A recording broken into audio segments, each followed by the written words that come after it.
Yo, yo, yo, what's going on, YouTube? King checking in.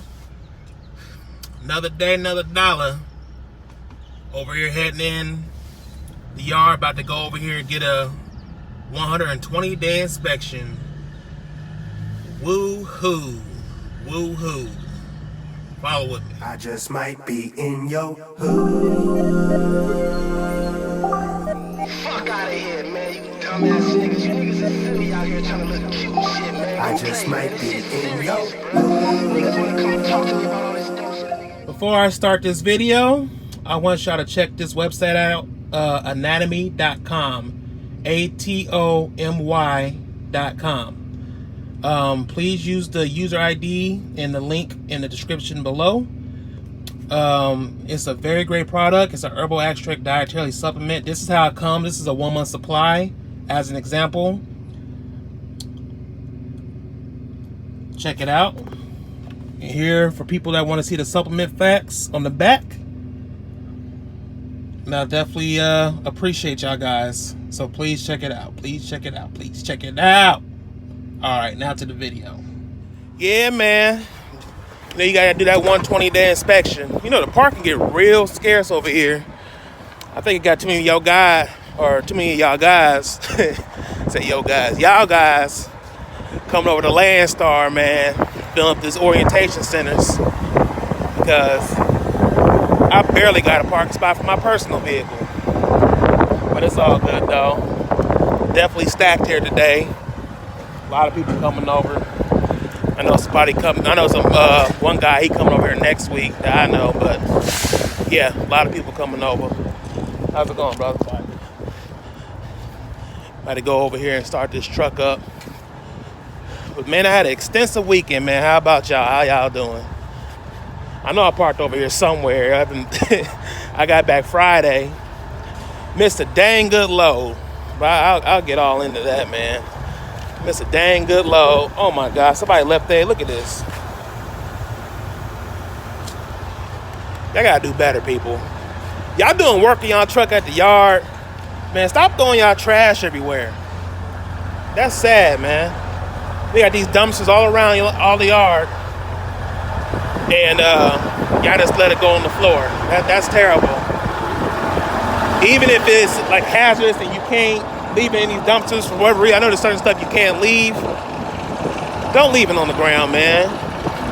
All they're gonna do is gonna piss off Landstar, and they're gonna, you know, set something in motion that's gonna mess with everybody, and they don't need to. But yeah, hey Melanin. Name the truck Melanin. Hey Melanin. Yeah, we gotta take it to the doctor today. Yeah, take it to the doctor. Let me crank you up. I forgot to turn my batteries off, but I turned all my power off. My inverter, my refrigerator. You gotta turn all that off. Yeah. So yeah, man, what's happening? All right, I'm doing this video thing again with the motion going. Hands-free. Anywho. Yeah, I'm gonna start off with Friday, man. First off, last week was phenomenal. Phenomenal. When I talk about my last video, doing short runs, does it make money? Little did I know the next couple loads was gonna be the way they were. I'm talking 3,500 for 400 and something miles, 2,500 for 150 miles, you know, stuff like that. Like those my last couple loads, I really didn't go anywhere. I literally went to Louisiana, back to Texas, and then just went back home. Honestly, I did not go anywhere. And I know the gross is up there. But what I'm upset about mostly was the revenue I missed. I missed revenue. I did a load from Laredo going to San Antonio. It was only paying $1,000, which was another good load, more or less, if you know. And it delivered to the same place I delivered to the day before that paid buku. You know what I mean? Buku. And when I got there at 8 a.m., hoping to be out the door by 9:30. You know, we wish for the best. These fools gonna tell me that my appointment was at 1:30 p.m. Completely messed me up. The broker I booked it to said my appointment was at 10 in the morning, and the Landstar app said 8 a.m. But I mean, I usually look at the Landstar app, and it's usually right. So I'm not saying it's them, but man, the broker knew when this load delivered, but told me 10 because this load been sitting in Laredo, preloaded since February 26th. And that's why I don't think nobody wanted it. And it wasn't like it was paying bad. It was paying pretty good. It probably didn't start off good. You know, maybe that was the bottom line number. You know, like, come on, get this, deliver it for us. It's our customer. You know, loads seem to post much higher, you know what I mean, much higher when the pressure to pick the load up becomes more, you know, more priority, more sensitive. You know, they can post a load 3 days ahead of time and pay what they feel comfortable paying, but let it be the last 2-3 hours that load could be picked up and nobody took it yet. You'll see all kind of money come out of nowhere. You be like, man, this load was paying $1,000. Now all of a sudden it's paying $2,000. You know, something reasonable, something I know I've seen before. Now it's paying $2,000, and it's crazy. You know, where y'all get all this extra money from? That's why I be saying, like, you know, when I see loads first pop up on the board, even when they're paying buku, you know, we grab them real fast because we like, man, that's paying $5, $6, $7, $8, $10, $15 a mile or whatever. And little do you know, if you let that load sit there like that Texas freeze, that load sit there like that, boy, a whole nother $1,000, $1,500, $2,000 come out of nowhere on the line haul. You be like, where did that come from? But you'll never know that because, you know, it's paying buku on the front end, so somebody already took it. So, but I missed a load from San Antonio going back to Arlington, paying $2,600. It was the same agent that paid that $2,500 for that 170-mile run, and it picked up and delivered the same day, which was Friday. But it picked up at 11 a.m. Remember, my appointment was for 1:30 that I didn't know about. So I definitely missed that load. And then, of course, they had a reload that I could have did Friday evening out of Waco. You know what I'm talking about. Anybody went to Waco, or, you know, picked up a load there that's hazmat. It's always hazmat, and it's usually heavy. You know what I'm talking about. Going out to Midland. I needed to go to Midland this weekend, but I had to end up driving my personal vehicle because I missed these 2 loads. Now the revenue betwixt the 2 loads was like $4,500, and I'm not lying. No, the line haul between those 2 loads was $4,500 I missed. I'm so upset about that, and I still am. But I had to go out to Midland because I had to renew my CDL license because it expires this month, and I had to retake the hazmat and everything. So I don't gotta lie to y'all. I mean, it's in my pocket. It's folded up. You know, Texas, I guess they give you a paper permit or a paper copy or something. Like, I'm from Florida, so when you go get your CDL or whatever, they usually take a picture and print it out on a plastic card on a hard copy and give it to you right there in the office. But Texas, they'll give you a paper copy, and then of course you got hazmat. You gotta make it like a separate appointment that goes somewhere else to get fingerprinted and everything. I'm like, why y'all don't do all this at one office? And then, like, I'll try to get my registration, all that switched over from my personal vehicle. I gotta go somewhere else from that. I'm like, you gotta go to 3 different places just to get things switched to Texas. It's something else. But that was the hard part. That's all over with because if I don't know if you know, but you gotta do anything with the DMV in Texas, and you're trying to do it in a major city anywhere in Texas, like the wait on it is like months out. Like I'm talking July, August, September out. Which is the reason why with the Midland. So a quick tip, if you gotta do something now within the next month or 2, look at the Midland schedule because they can get you in a couple days as opposed to a few months. So give you a tip on that.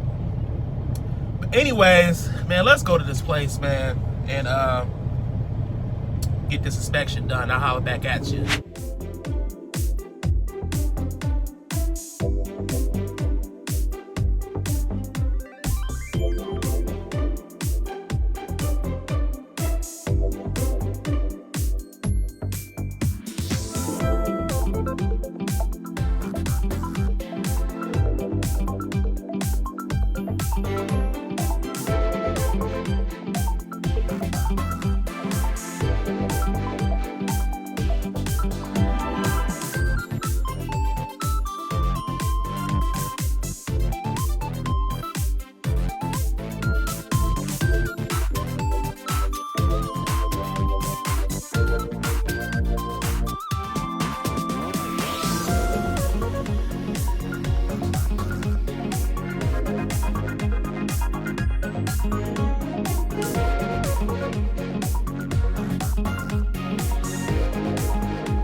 I mean, I checked in or whatever to get the inspection, but somebody beat me here, so I gotta wait till they're finished and I pull in.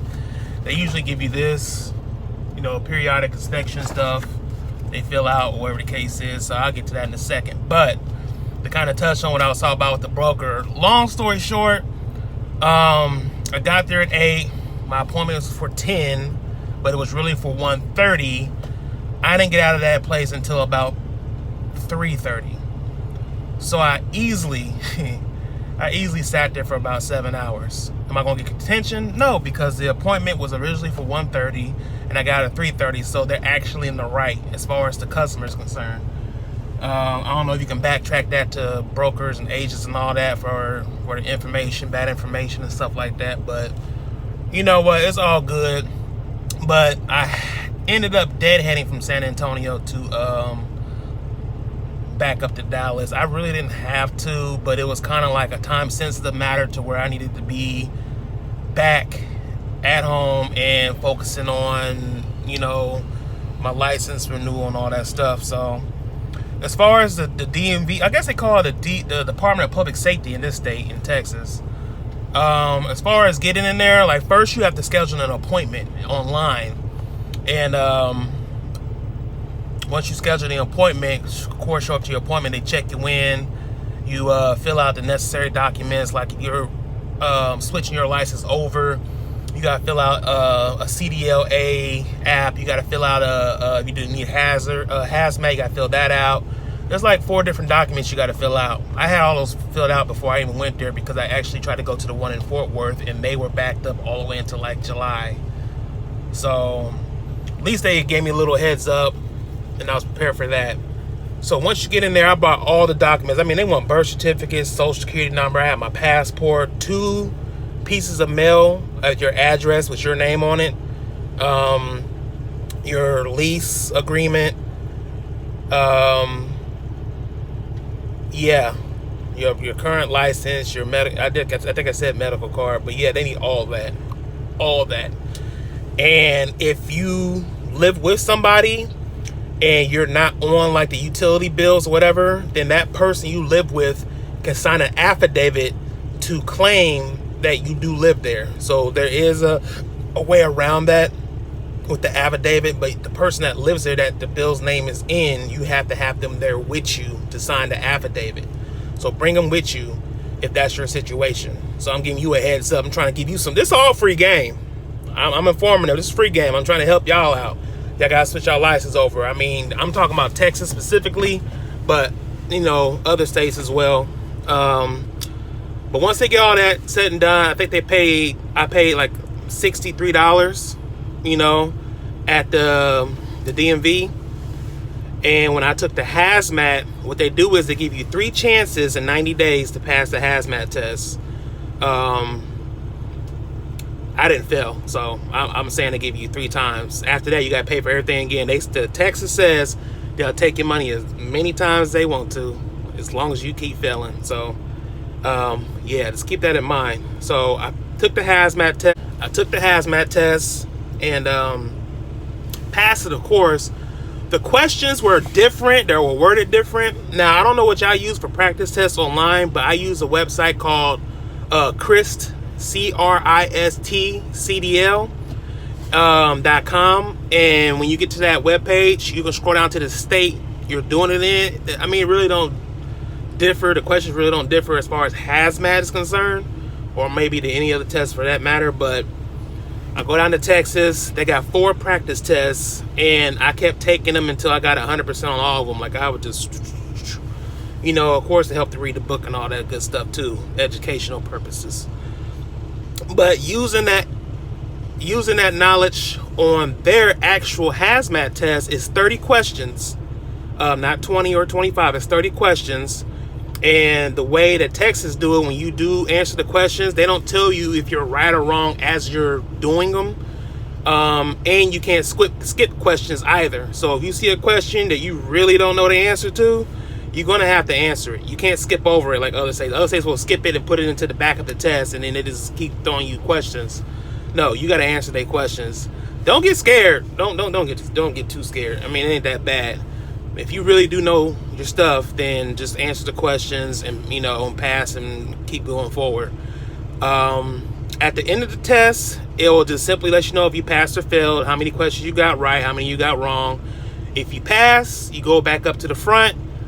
They can see it, and then they'll give you some more documents. And then they gave me a little piece of paper to say to set an appointment up with the fingerprint guy at a, you know, whatever, fast as I can, because the paper one only stays valid for 90 days.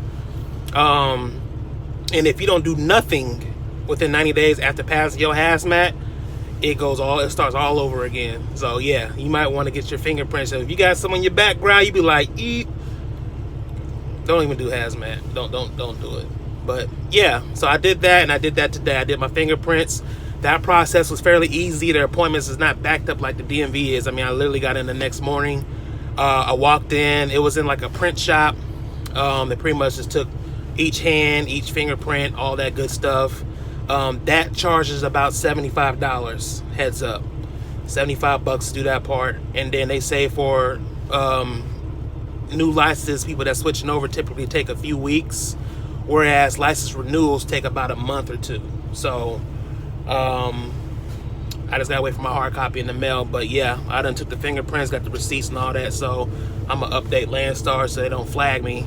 But I gotta do this inspection here also so they don't flag me. So it just a lot of stuff that was crumbling together in the month of March, and I just didn't like it. So that kind of segued back into why I was trying to hurry me get back here, regardless of how to load or not. It just would have been better if I would have got that extra 4,500, you know, line haul between those two loads. It would have been much better. Even the first one, just the first one alone, I would have been super square, you know.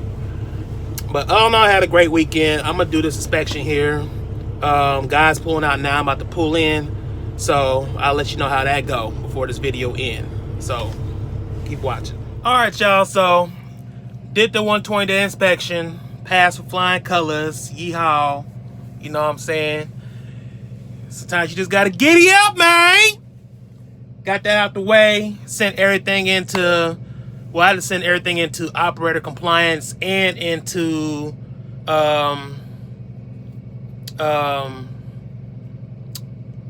operator paperwork, 2 different departments. So get all them flags off of me, because I did it. You know what I mean? So anyway, hope everybody enjoyed this video. Like, share, subscribe. Let me know what you think. You know, I always appreciate y'all comments below. And anybody that come over to Landstar, you know, welcome, congratulations. And anybody out there watching, I appreciate y'all for watching, man. All right, until next video. You see that crack on my windshield, right? Might be the next video after I get, you know, melon all cleaned up. I'll show you how I'm gonna get rid of that crack. So stay tuned.